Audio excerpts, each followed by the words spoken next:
Hello, this week's On Topic is on story analysis with Megan Lee. Megan Lee is a comedy writer from South Florida based in Los Angeles. Though her vocabulary is saturated with SAT words, she curses enough to make a sailor blush. She's been reading her whole life and she knew that she'd be a writer as soon as she learned that it was a career path.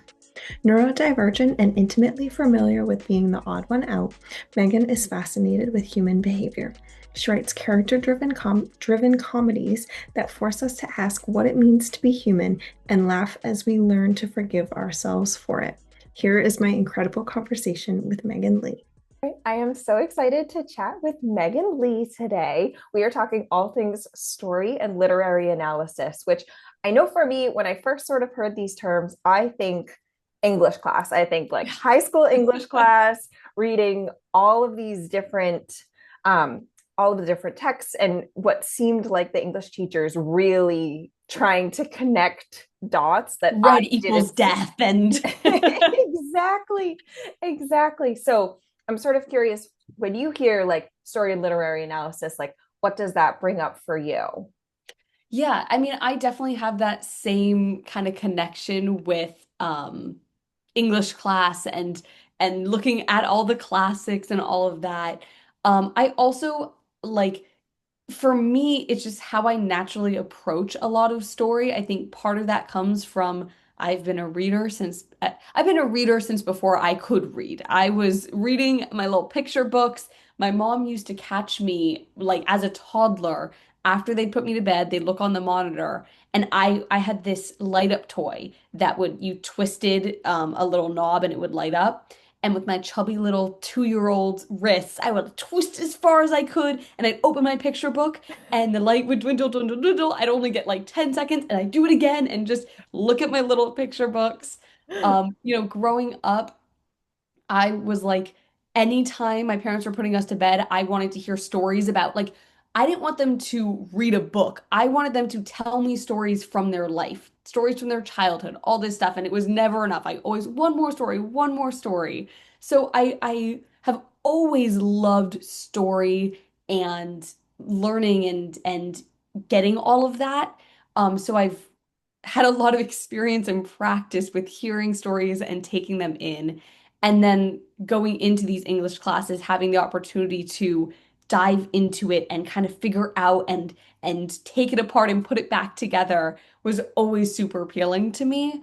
And then yeah, being in those classes, I think I still kind of really connect it with that, but it's also just about how I naturally kind of approach a lot of the reading that I do and the storytelling and absorbing all of it. That's so cool. And especially to hear like how this is clearly something that you were destined for because you had this drive at such a young age. You were like, I will figure out any I way. will get to my story. Exactly. You were like, lighting, not an issue. I can figure this out. That's incredible. Um, and so related to that, like I said, Mhm. there's this sort of like English component that almost sort of like lingers in the background, like, oh yeah, like this is my English class. But what I think is really cool, and what I think social media has helped a lot in making a lot more common for everybody, is the idea of like, oh no, these same concepts and ways to approach story and analyzing what you're reading, things that we were doing in English class, you can apply that to really cool things that are happening in culture right now. The books that people are reading, the movies that Yeah. we're watching, like there are so many different ways. It's not just what does grapes of wrath mean, but it's, hey, what did you think about this theme in Sinners? Like I know that that's a Yeah. huge one that was just on social media, is all of the analyses of Sinners. So is there something or more than one thing that really sort of got you excited about the story analysis that's been in the recent cultural zeitgeist? Yeah, I mean, I also agree. I think that there's so much more to it than what we originally assume in English class, right? You're not just reading Grapes of Wrath and learning how to analyze Grapes of Wrath.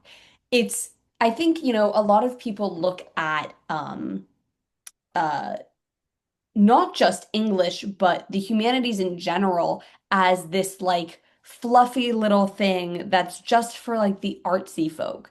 And what I really loved, I did an English degree in college. I did it with the creative writing track, but there was a lot of literary analysis going on, and it was everything I wanted it to be.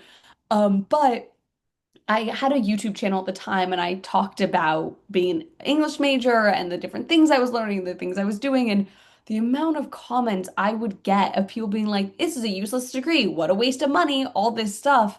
And I was like, you guys don't understand that I'm not just learning what the meaning of Romeo and Juliet is. Like, I'm learning how to think. I'm learning how to have critical thoughts and how to analyze not just a book or a poem, but the world around me and politics and history and what our world looks like. I just read a quote the other day, and I can't remember who said it now, but it was talking about the same idea that, oh, well, it's only important if it's STEM or if it creates this or that. And, what this person had kind of ended on was it's not just that humanities teach us about living, it's humanities show us why we want to live, right? Like there's so much about that. So anyway, my little soapbox there. But I think that so many of the things we learn in um, English classes and through these analyses teach us about the world, how we move through it, and the beliefs we have, and how we, I think, especially right now, and not to get deep into that, but the political atmosphere we're in and the ways that media is a manipulator in a lot of ways, whether it intends to be or not, it relies on us as individuals to look at things that are in front of us that seem reasonable depending on the perspective you come from, and to be able to look at those things and be able to say, okay, here are the facts that I know. Here are the things I believe. Here are the opinions I hold. Here are other pieces of context. How does this all come together? And what analysis can I create of that? Right. So I think that all of these different layers kind of come on it. Now, this isn't necessarily so high in the zeitgeist right now, but my personal favorite analysis that I come back to again and again is viewing Frankenstein through a lens of disability, with the creature as a disabled child and Dr. Frankenstein as a neglectful father who has abandoned their disabled child for their non-normative appearance and their disability itself. You bring in a lot of issues that come up within the disabled community, like sterilization and eugenics and things of that nature. So that would be my like number one always. And I think looking at the zeitgeist and media right now, I don't know. I don't know if there's one that sticks out necessarily more so than another. I mean, one thing that not as new, but Ted Lasso, I think, has a lot of space for that sort of analysis where it's not just about like, what's the deeper meaning behind this, but more about what are we seeing about what these sorts of things mean, right? Like I don't want to spoil anything for anybody who hasn't seen Ted Lasso, but there was a character that went through an arc on Ted Lasso that was very topsy-turvy. And they did a fantastic job of bringing you through that journey where there are even things that when you first watch the show, things that the character does early in like especially early season one, and you're going, "Oh yeah, this character like they're coming into their own, they're finding their space." And then as they start to go on a downward trend, you go, oh, there was cruelty in that. That wasn't just that was a character who wanted to have their own turn to be the bad thing that was bad to them. And then you get to see them come back out of it and have another chance and have people around them that are willing to love and support them and hold them accountable for the things that they did. But you see how that was all set up throughout the show and how they built on it. So I guess that's the more modern analysis that comes to mind. That's so cool. Okay. You just threw so much information at me, but Yeah, in the it was a best way lot. possible. No, incredible. Like I'm thinking back to what you originally talked about. It's like, okay, you know, yes, someone could theoretically look at something like an English degree and be like, Mhm. that's fluff. But I think you hit exactly the nail on the head is no, it's teaching critical thought. It's teaching Yeah. something that unfortunately something that feels like is kind of becoming less and less common Yeah. with the frequent utilization of artificial intelligence. It's like people are um, delegating thinking Yeah. to something that's outside of themselves, which is terrifying in and of itself. Yeah. So I think that it actually shows that this is probably one of, if not the most valuable things that you can be getting from that time in your life, and whether or not you go to college, in a traditional path or a Yeah. non-traditional path, but just it's Those are things you can teach yourself. exactly, Yeah. exactly. It's just that point that getting into, okay, and I loved the way you laid it out, like these are the facts that I know, these are the beliefs that I hold, these are the other opinions, and the opinions, it's so incredible and it's so necessary at Yeah. this point for Yeah. so many different reasons. I love the Frankenstein as well. That is so helpful to sort of frame, okay, a story that everybody knows, and now this is another way to look at it. And it adds so much context to the story too. Yes. Oh. And so, okay, speaking of context, beautiful Mhm. segue.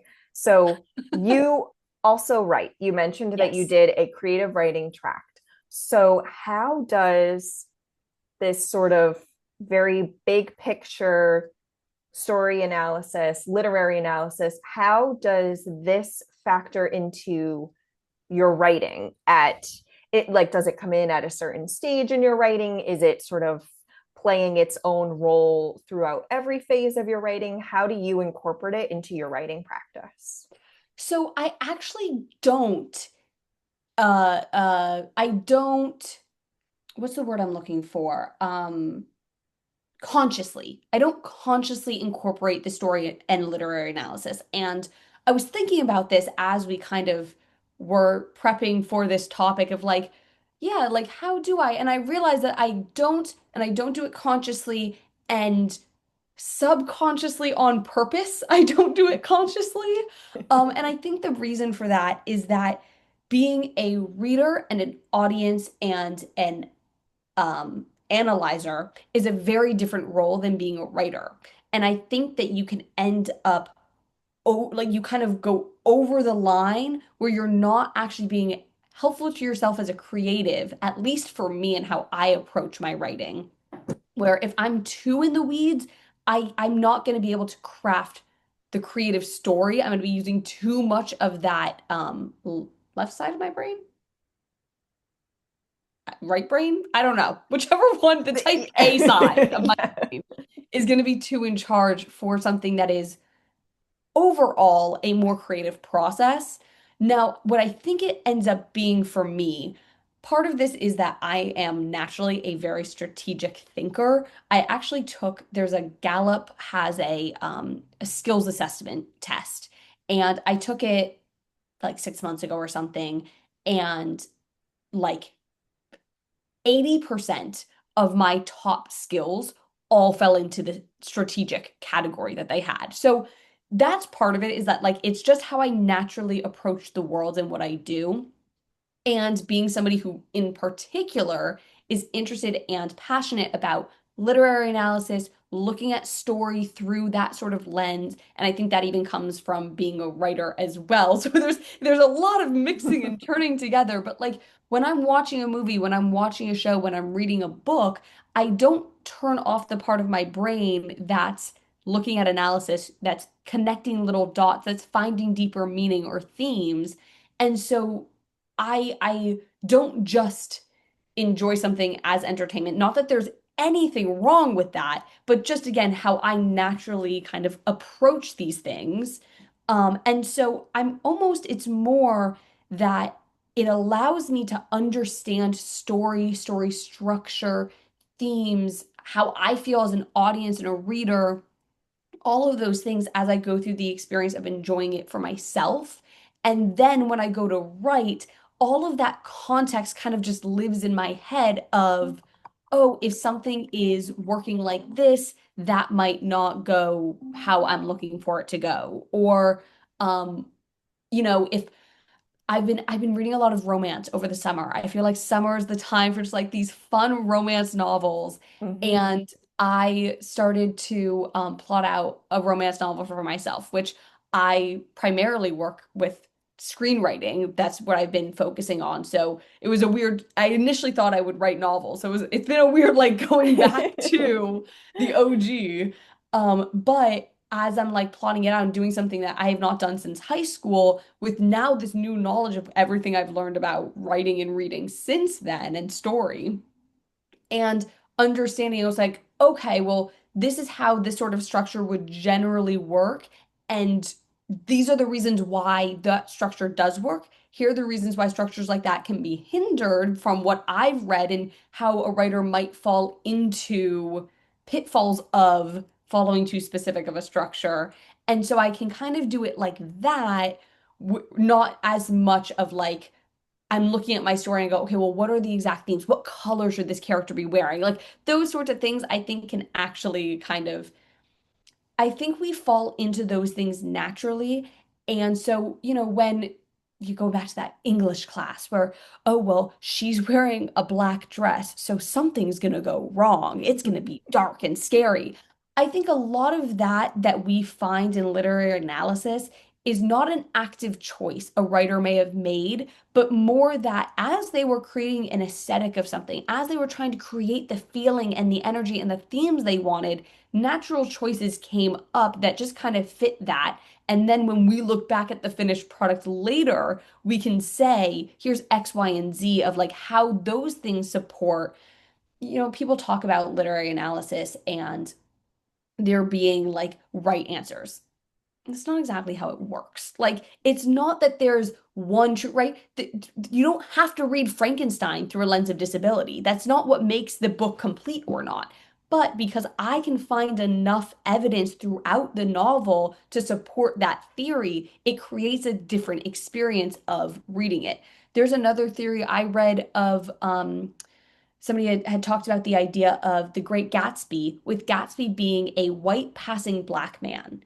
And that's why he's so obsessed with legacy. That's why it's important that there's this white woman that he loves and he can't attain. That's why everybody turns on him so quickly. Why Tom, being the villain, the thing that they do to make him seem like a bad guy is make him racist. Like, there's so many things. You can read that novel without any of that context, and it will not hurt your reading experience, right? You might get more out of it through that lens, but it's not going to change it. And that doesn't mean it's what F. Scott Fitzgerald was actually trying to write. We look a lot, when you do literary analysis and when you have, a good teacher behind it too, you're looking at the history of the time when a novel came out or was written, the background of the writer. You're looking at all these subtextual things that lean into what created an end product. And so a lot of times those are things, again, the writer probably wasn't thinking actively about. It's just the natural culmination of like those thoughts and feelings and beliefs around the world, not just even specific to the writer, come through. So I try not to overanalyze from the get-go because I think that takes away the opportunity for what would naturally come through when I'm not thinking about it, right? Like, it's almost like if you know somebody's taking pictures of you, you pose a little bit. You don't get those Kodak moments, right? What's the other word? Like totally natural, Yeah, exactly. The natural kind of unposed, all of that. But if you're candid. going out with friends and they just click a picture, you might end up with your favorite picture of yourself because not only, you see somebody you see yourself through the lens of somebody you love, like taking a picture because they love you and care about you and whatever, but it's just who you are, not when you're trying to perform. So the long-winded way of saying I do and I don't. No, it's so cool though to hear both about your process and also it's almost like it leaves room for each individual reader or each Yeah. individual consumer, if you're thinking a little bit more about like movies, Hmm. it leaves room for that interpretation. It Yes. leaves the ability for context to be pulled, personal experiences to be sort of applied or filtered through.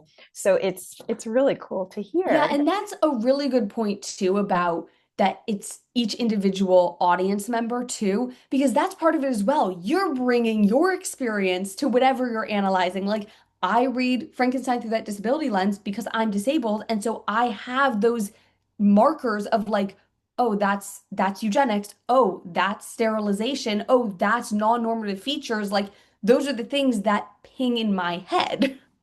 It's so cool. It's so interesting just to see the way that this really allows your brain to like fire on so many cylinders. Yeah. And it's almost like once you start going, objects in motion stay in motion. Like once you start going down this train of like, what could this mean? What could this mean? Your brain is digging back to past experiences, past connections, past just Hmm. like things that it knows, just facts Yeah. and themes and pulling them through. So it's really And it getting the allows brain. you to use those skills elsewhere. That's, that this idea too we talked about of English majors, whatever, being fluff or not valuable. But, I talked about a lot at that time when I was getting those comments, like so many like STEM majors, right? Where like they're like, oh, well, this is valuable, or people say about STEM or whatever, not necessarily that it's STEM majors themselves, but people treat STEM as being this like ultra valuable. And don't get me wrong, it's very valuable. But a lot of times in those sorts of spaces, you're learning step A, B, and C. You're learning exactly how to do something with clear rules. With, and that's you use those skills exactly where you've learned them for how you've been taught. With something that's more open, like English and literature analysis and story analysis, there's so much more transferable where you can use those same skills as long as you're thinking about them in that way. You can use them in so many different spaces, not just the specific way you've been taught them. Exactly. Exactly. It's a very transferable skill. Yes. Oh my gosh. This has been such a cool conversation. I could keep going for hours. Um, but as sort of a final closing note on literary analysis, if Mhm. someone is listening to this or reading this and they're like, I want to do this, but I don't know if my brain works this way, or I don't know if my brain is practiced in working this way. Is there anything that you would recommend for someone who wants to start sort of thinking a little bit deeper in what they're consuming? Is there any like a tip that you might recommend or something where someone could just sort of start to get the wheel going? Absolutely. I think a lot of us are doing it more than we realize we're doing it. We just aren't using the same language that I might be using as like the fancy English major, right? Like there are certain terms that I've just learned over the years and like so I know the language around what I'm trying to say, but you're doing story analysis when you go to see the latest Marvel movie and you say, "Oh, I really liked how this character did that." Or it was so dumb how they pulled this character in. You're doing the analysis, you're just using different words for it. So I think that if somebody wants to start to practice that muscle, I think it's about intentionally paying attention to what you're consuming.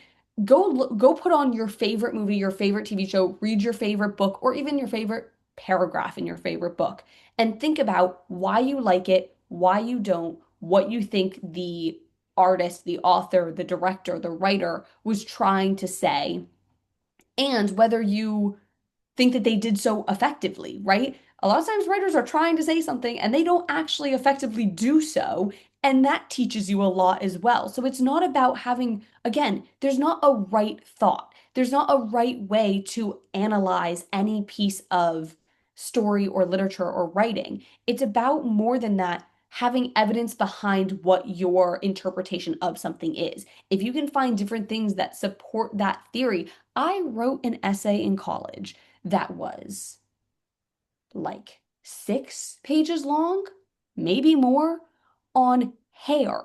I wrote a 6 page essay on the way that hair was demonstrated in Paradise Lost, I believe, and how that furthered the idea of gender norms, I believe is what it was. Or no, I think it was gender expression, something like that. Like there, and where did I find that much evidence in that poem for that much essay? But if you can find something about it, you can end up what it is too so often is you don't actually even need that much. It's that once you can start to think in that way, you start to see how, oh, X then also kind of supports Y, and then you have the context of Z, and it creates a bigger picture. And again, you're probably already doing it a lot more than you think you are. So it's just about being intentional, paying attention to it, and then like practicing and doing it again until that starts to become a more natural process for you. That's very validating. And it also it it gives me a lot more grace for my English teachers from high school of like, okay, I get what they were doing now. And I think the thing too is like we fall into this idea, and I think sometimes, especially English teachers and like high school and stuff like that, when you're just high school kids are scary and a lot. And so you're just trying to like get through the thing, but we get caught up in the exact way we talk about things that we sometimes don't realize that this would be so much more accessible to kids if we found other ways to talk about it and got them excited about it. And unfortunately too, part of it is curriculum and having the time and like standardized school, you can only do so much. But we sometimes also as students, we're in these classrooms and we decide that something is boring and so we never go back to it again. And we lose a lot of what's interesting to us and things that we might actually really enjoy because we had that first impression in a classroom that was overwhelmed and a teacher that probably couldn't handle all of it to find the exact right path and the right tunnel for us to find this interesting thing.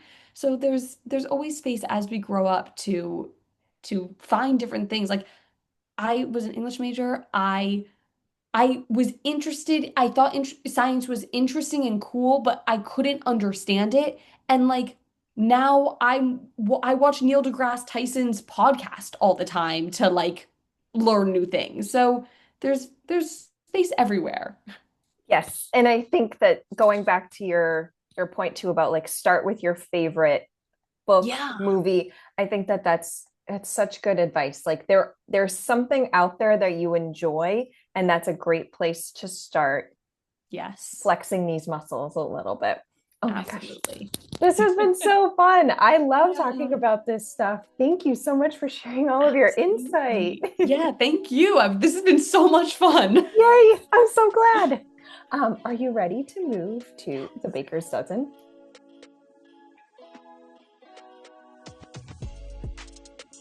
Yes. Yay, I'm so excited. I love this part. So it's 13 quick question and answers for everybody to get to know you a little bit better. Beautiful. Are you ready? Yes. All right. Are you a morning person or a night owl? Morning. Me too. Early bird. If we hit play on your phone right now, what would we hear? Ooh, I've been listening a lot to my liked playlist on Spotify. So we've got like Crop Circles, Fast Car, Irish Eyes, Paloma. I'm forgetting her name, but she did Labor. I've also been listening to Epic the Musical so much recently. Big variety, big span. Yes, yes. Do you have a vice? Ooh. I don't know. I tend to kind of it's one of those like woo woo, I guess, thoughts, but I don't always like to think about myself like that. Like there's things that I do, but it all creates like the balance of, but um I don't know. I can't think of something off the top of my head, but maybe getting in my head too much. Maybe we'll go with that. I like what you said about it all coming together. I think that that's Yeah. that's really beautiful. I like that answer. Thank you. In another life, what career do you think you would have? Oh, there's so many. I could see myself being a book editor. I really enjoy. Like, I think that I've learned how, again, with the same sort of stuff, I can kind of see, like, when I read books, I'm like, oh, I would have worded this differently. Oh, I would have gone about this a little bit differently. So that would be another career I could definitely see having. Like I said, I have a very strategic mind, and I grew up from a long line of creative entrepreneurs. So there's a world in which I'm an entrepreneur. It's just not the path I took here, but like, I constantly like I'll like look at businesses and stuff and I'm like, now why are you making that business decision? So there's definitely a world where I'm doing that. I love that. Do you have a daily non-negotiable? Ooh. Um, not something that like on the top of my head where it's like every day I think about this, but I mean, I think I like to try to feel happy at least once every day and like feel joy, you know? Even if it's not like even on bad days, I think I do try to like at least have a moment where I'm happy and feeling good. That's a great one. I love that. Thank you. The song you want to hear on your deathbed.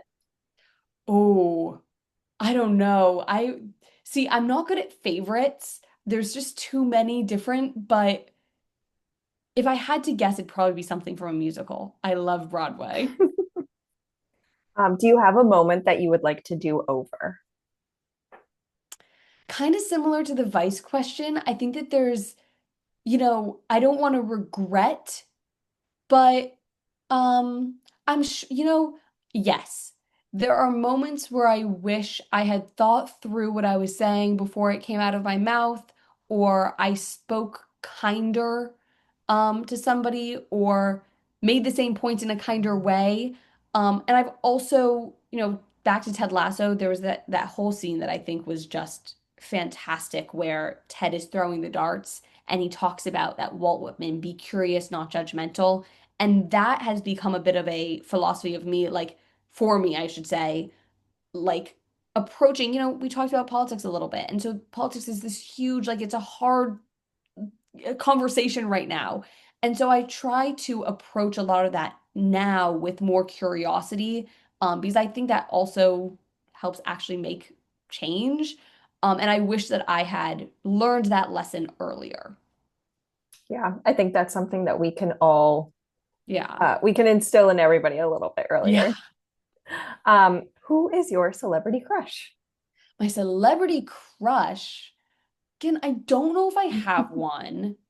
It's that Um, favorites thing again. yeah, I'm not good at favorites. I think I'm autistic and ADHD, and so the autistic part of my brain gets too stuck in like the specifics, and the ADHD part of my brain is like, no, there's everything. But my celebrity crush is me in 10 years. Oh, Yeah. that's the best one I've heard so far. The title of your autobiography. Ooh. The title of my autobiography would be She's Still Talking. That's great. What is something that you're currently loving? I started this new project, technique, something I had read. So I was on Pinterest the other day trying to I think I was like looking for inspiration for a writing project. And somebody had posted being like, how do I fix my attention span that social media ruined? And somebody had shared a quote from Ray Bradbury saying to fix your attention span every night, read one short story, read one essay from like an article, an essay from all different subjects, and read one poem. For 1,000 nights, do that. And by the end of 1,000 nights, you will be so full of stuff, won't you? And so for the last few nights, it's very, very new. I've been trying to read a short story, an essay, and a poem, and that's just been really nice. And like even just again going to like literary analysis and story analysis as a writer, I'm reading these and just filled up. Oh, I love that. Is there a product that you can't live without? Is there a product I can't live without? Um, Headphones. That's a Headphones good one. are good for me. If you could only drink one thing for the rest of your life, what would it be? Hmm. I mean, like water is the right answer. But right now I've been really loving they have these lemon sodas, like Italian lemon sodas. San Pellegrino, is it Mhm. San Pellegrino? Whatever it is. They've got one and I love those. It's like a carbonated lemonade almost. Those are yummy. Yeah. All right. And question number 13. What is the best advice that you've ever received? Ooh, the best advice. I don't know about the best off the top of my head. Again, the favorites thing takes me down, but and I'm very lucky. I've been surrounded by very wise people in my life who have given me very valuable advice. Um, I think something like that's just kind of, you know, I was just on a trip with my dad and we were talking about things that we both struggle with and things that are kind of holding us back from what we want to be doing. And we decided to just try doing one hard thing every day.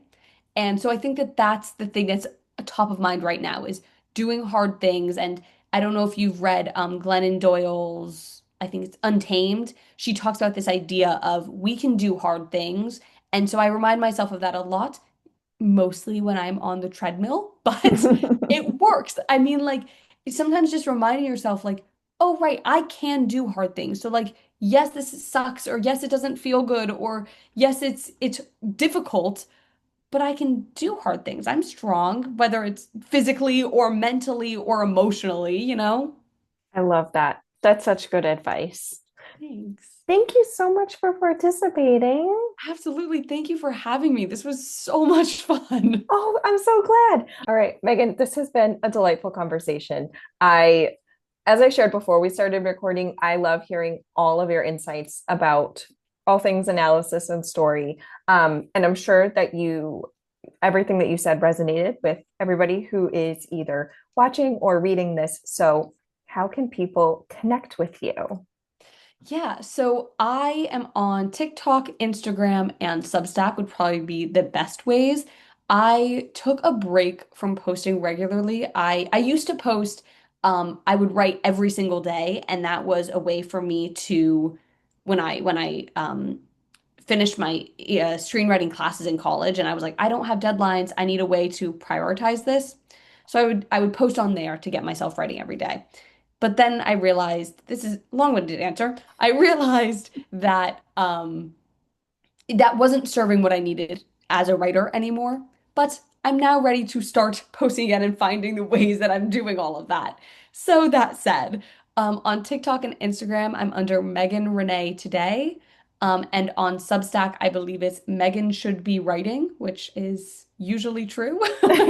And so there I will be posting more about myself as a writer, my journey towards becoming a TV writer, the things I'm realizing as I write, and then like we talked about today, some stuff about stories that I'm enjoying and analysis and literary analysis, things like that, I'm sure will come through. And I've been getting really back into reading this year, so I'm sure I will start sharing about the reads that I've been enjoying and my wrap-ups and all the things they do. Incredible. Thank you so much, Megan, for your time today and for just an absolutely delightful conversation. It's also, I know for me, I've been feeling a little bit, you get the constant news about everything that's happening in the world with AI specifically, Oh, but yeah. just in general. And so to hear about the power of the brain, basically, Yeah. and like, oh, yeah, we are our own supercomputers. We can do Yeah. all of this ourselves. For me, it's very rejuvenating, very like a breath of fresh air. Like we can do it. Things are actually excellent. So thank you so much for this lovely conversation. Thank you. It was really rejuvenating for me too. I love talking about this stuff and I don't have enough opportunity to. So I feel very inspired to like pull out my phone and record a video and start like doing this again because it really does. It's another thing, it fills me up. My Yes. my grandma always says, she says, my cup runneth over. So Oh, I'm feeling very overflowing. oh, yay. I'm so glad. Oh, Yeah. thank you, Megan. Yeah, thank you.